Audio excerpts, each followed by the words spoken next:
doing? My ears are still ringing from the crowd level, the decibel level at Oracle in Oakland. I can understand that. They were pretty riled up there. Curry obviously did his thing. We need a close game, Marv. What's your take? Whether in either conference, we'd love a close game here. I'm sure you'd love one too. Give me your thoughts on that first. Go ahead. Yes, we would. In fact, I think the last close game of the NBA playoffs has been, I guess there was a Philly-Boston game, so it's been a while. I mean, the Cleveland-Boston series has been blowouts, same with Houston and Golden State. Be nice, but, we have no control over that, so whatever happens, even without the close game last night, it was kind of thrilling to watch Steph Curry. I don't think anyone saw that coming last night. Oh, I agree. I mean, he was due, and he had a tremendous second half. What do you have, 20-something points in the quarter, and away he goes. I'll tell you something else I think hurts a little bit more.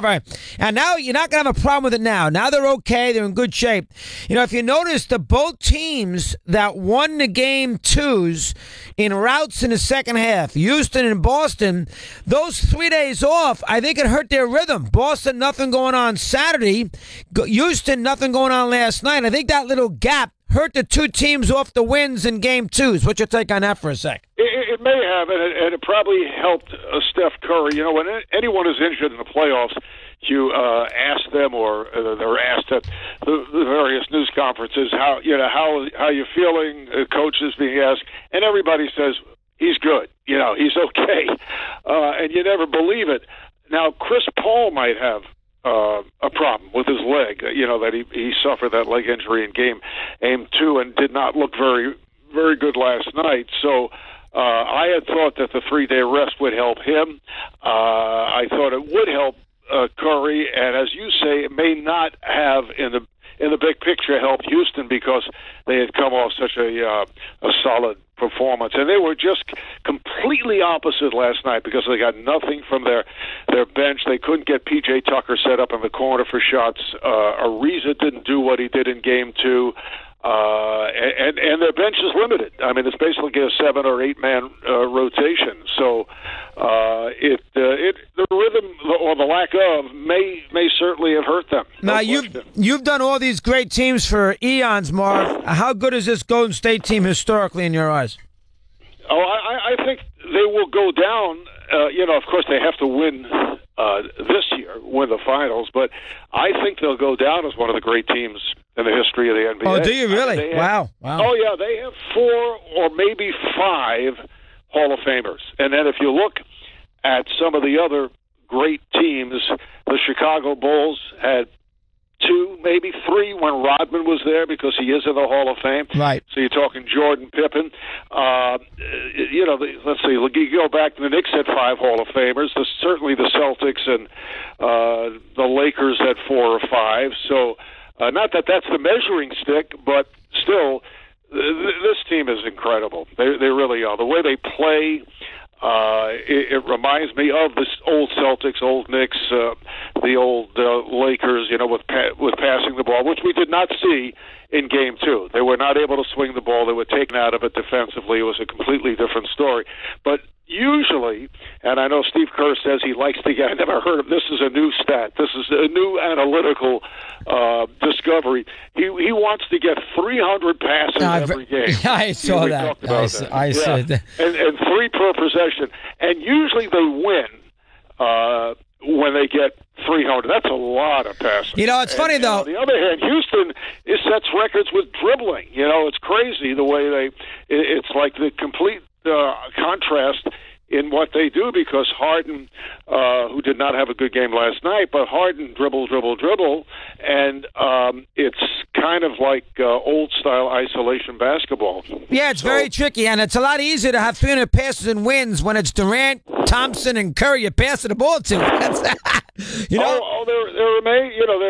that's the concept. I know Steve Kerr has believed in that, and they do it so well. I mean, who do you stop on that team? I mean, sometimes Klay Thompson doesn't get the ball enough, so in Game 1 he was open quite a bit. But Draymond Green to me is one of the most unusual, tremendous players that the game has seen. I don't know who you would compare him to, because he puts up these numbers, particularly with stats and assists. I mean, he's not a great shooter, but he'll get his double figures. You know, he's averaging close to a double figure in a playoff run. But he's very unique. And so is Iguodala, as it turns out. You know, he's kind of a unique player. And then you have Durant. What you like about him, Marvin? You're right. What you like about the both of them, but especially Green, he can be a big impact on a game without shooting and without scoring. Right. He once had a triple-double that included blocks a couple of years ago against Memphis. I remember that game. You know, so and plus, if his energy is there, which it was not in Game 2 for whatever reason, he just changes the whole feel of the game, the way he plays. You know, as long as he doesn't get crazy. He admitted in Game 1 he was too amped up, and he picked up that technical early, which was silly. But you want that kind of spirit from a player on a team. Do you think? I think it's key. Yeah, listen, he does give him that. Do you think this has become, in his 2 years, this is now Kevin Durant's team? Yeah, the whole argument about whose team it is, whose team it's not. It's Steph Curry. You know, I think he's the darling of the crowd. I mean, usually, I think Draymond mentioned, usually crowds get pumped up by dunks. You know, he does it with the skill that I've never seen a guy be such a great long distance shooter, and also be so quick and so amazing off the dribble. He's crafty, very crafty. Can you recall someone who had that combination? I mean, I think back to a guy like, say, Earl Monroe, who would spin and would have all these great moves, but no one shot from that distance. You know, he just and is quite accurate. No, it's 100% right. He's.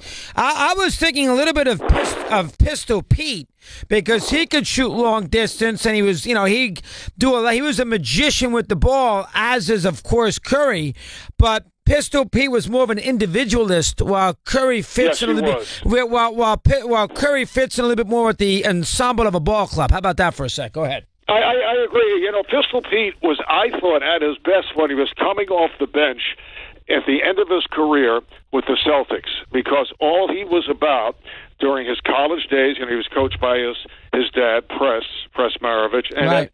in his earlier days with bad teams, usually, all he was doing was scoring. And I know when he first came to Atlanta, he was not welcome because of the fact that he was just looking to score. But it turns out, because he had a camp at Kutcher's up in the mountains, and my son Kenny went to the camp, so I visited several times, and I would watch. And I was amazed that he was so into the fundamentals of basketball and how great he was with the kids and teaching them fundamentals, but yet on the court, he was more of a shooter. You know, he wasn't that involved in fundamentals, which really surprised me. But Pete, of course, this was before the three-point shot, and it was a different game. But he probably would thrive today. You know, if he had the right coach and the right players around him, he would be. I agree with you. He'd be the closest if he would get it in his mindset to give up the ball, because Curry picks up a lot of assists also. And yes. It's not that he just gives it up when he can't find the shot. That's not, some guys just do that. Harden at times, I think, does that. So he picks up a lot of assists. If he can't find the shot, if he's used all the, most of the 24-second clock, then he'll give it up and he'll pick up an assist. But Curry actually sets people up. So that's the difference. Yeah, and outside of Capella, that's who Harden sets up. Has the game moved too far away? I know everybody doesn't like that low box stuff with Wilt, Kareem. You throw the ball down to the low box, and all of a sudden everybody stands around. But you can also make the argument now the pendulum has swung too much more of the other way, where people will give up dunks to shoot threes. I think somebody did that this week. I forget who it was. It may have been in the Golden State game that you called on a couple days ago. I mean, it's almost like you'd rather shoot a wide-open three than get a dunk. I mean, it's gone too far the other way, the way the game has changed. It reminds me of a video game, where you might do that. It could be a 3-on-1 break, and a guy pulls up and, shoots from 35 feet out. Well, there really haven't been as many great centers, coming into the league. It's like a positionless league. That's a Pat Riley word, and it's true because you don't have the centers that you would have, say, in the 60s and the 70s and the 80s. It's changing a little bit with the likes of Anthony Davis, Karl Anthony Towns, DeMarcus Cousins when his mind is, on the game and, he's not getting thrown out. So I think in recent years, Marc Gasol, there have been some, but you know what happens in the playoffs? It becomes a weakness because teams that can go small can figure it out, and they can make the coach take the guy off the court. And Capella, they're not as concerned about. There'll be 4 or 5 lobs, but he's not going to shoot anything medium range, and of course Anthony Davis can go out and shoot threes. I mean, it's a different type of big center. A guy, and Karl Anthony Towns also has a good touch, and Marc Gasol can shoot. So those are guys that are that are different. But you still have a DeAndre Jordan. I mean, he's like a throwback. Yeah, he is. That's a good way. He is. That's an excellent one. He is. It's funny, Marv. In the old days, a lot of time, the '86 Celtics, a perfect example. They would make the small team change to guard them. Now, in these days, the big team's got to change to guard the small team. It's actually changed in the last 25, 30 years. Has. How about that? Go ahead. Definitely. Right. Well, the Celtics had Parrish, who was he was a pretty good medium-range shooter, that shot over, that he'd have from over the head. But, the game has changed. It is positional. I don't necessarily think it's a wonderful thing for kids who are, starting in their younger age to play basketball to just shoot threes. I mean, that's unfortunate. But what people don't realize, Golden State shoots more medium-range shots than threes. I mean, they're noted as a three-point shooting team because they have Durant and Curry and Thompson, but still they shoot more medium-range shots. Not the same with Houston. They're closing in on. I mean, they average. They set all kinds of records. They average like 43-point attempts a game, and they're not hitting their threes, for 2 of the 3 games. So that's a danger area. No, it is, and if you can go bust with that if you go too much with it, 100%. How about Durant, Marv? You talk about the evolution of an athlete. Back in when I was growing up, we didn't have 7-footers who could run down and shoot a 3. I mean, you've been doing these games since the 60s. I mean, Elgin Baylor didn't do that. So, I mean, he's one of the all-time great. Bob Pettit, who you saw, didn't do that either. I mean, here's a guy that is 7 foot tall, running down the court, and he can shoot a wide open 3 and knock it down. The old-time player could not do that, who was 7 foot tall. How about that for a sec? Yeah, he's probably the greatest big man shooter. We were talking about this the other day. Nowitzki doesn't have the moves that Durant has, but Nowitzki's right there. Bob McAdoo, I thought, was a Ewing was a great shooter, but Ewing's not shooting 3-point shots. That's the difference. Right. He probably could. He probably would. If he was in the game today, but with his other skills, you'd want him closer to the basket. But I would put those guys, Larry Bird, if you consider a big man, he was 6'9" and bulky. But I would say Durant, with his skills, because he can dribble and he can handle the ball, and he picks up assists, is, again, the word unique would come, into the conversation there. He's been amazing in the playoffs also. Oh, now, I don't like it. Marv Albert, of course, I know he's got to go soon. Great job. He's got the Houston Golden State series. I hate it, Marv. I've gone on record. I've screamed and yelled about it forever. I don't like the conglomeration of the great player on the great team. I don't have any problem with Durant leaving OKC, Westbrook, the style, fine. Go play for the Celtics. To join a team that won 73 games, it makes them almost too good. And you lose a little bit. Now, I know in the NBA has always been dominated by 1 or 2 teams. I get that. But how about the negative aspect of the all-time classic team that just can't be beat, which Golden State appears to be verging into? What's your take on that for a sec? Well, I understand that point of view, and I understand the other point of view, because if you're Durant and you're in Oklahoma City, and in particular when it first started with Harden and Westbrook, that doesn't work. I don't think it even worked, with Westbrook and Durant the way it should have, because Westbrook handled the ball so much, and even though Durant has some great years with Oklahoma City, I could see where he'd want to go elsewhere. And it's the rules are set up like that. As a free agent, you can, similar to LeBron, you can make a move at any time, or at that particular time when your contract is up. And I see what you're saying also, because it loaded up the Warriors. I mean, there's no question. I mean, they'd still be a very good team without him, but and they're not automatic with him either. But I do understand that point of view. But I think they had every right to make a move. Now you've been doing this. It's like you have the right. I mean, it's different. You're not involved with a ball club, but you have the right. In terms of where you want to work. Now, the difference to me is if I go, if you and I go somewhere else, we're not affecting necessarily the balance of power. Right. No, I that's what I'm saying. I understand that, and that is different. And I see from a purist point of view where people can say, "Hey, this is not good," and of course there are haters out there who make it known, to Kevin Durant or others who have done that. There's been no situation similar to what the Warriors have done, though. None. I mean, in fact, no. I mean, as I said, they won 73 more. They won 73 games, and they brought Will Chamberlain in, for crying out loud. Yeah, right. Yeah, no question. Although with Wilt, there was no certainty that you would win. Now, how about the dominant 60s? You grew up and you did all these games in the early part of your career there when the Celtics won every year. Was there a sense of inevitability that Russo was always going to win that we have right now with Golden State?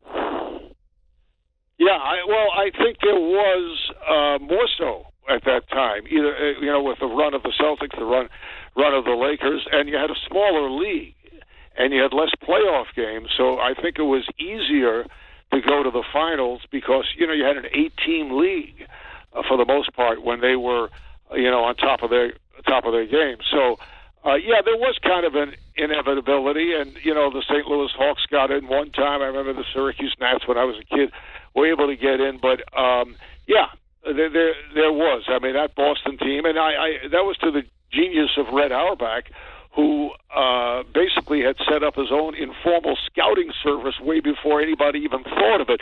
They were drafting out of Street and Smith's basketball magazine at the time, or they'd come to New York during the holiday festival, and Charlie Tyree, I don't know if you remember that name, had one good game of the holiday festival, and the Knicks drafted him, and he turned out to be, unfortunately, just another player, so that would happen. You didn't have so Red was ahead of the time there. That's one reason why they were so good. All over the country, tipping them off on players before they would. They don't have the budget to go out and send scouts and look at. You see what goes on today with combines and be it in football or in basketball. I mean, every aspect of the kids are, looked into, and they can still be wrong. I mean, it's amazing with the draft. If you go back to previous drafts, be it NFL or NBA, and how you would redraft and how dramatically different it would be after a year or two. The guys, play in their respective leagues. So.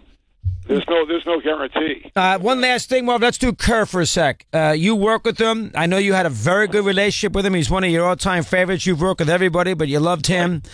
Did you see when you did all the games with him that this had, part of it, listen, he's going to have to go somewhere else and probably win there too to really be put up there with the Auerbachs, Jacksons, and Rileys.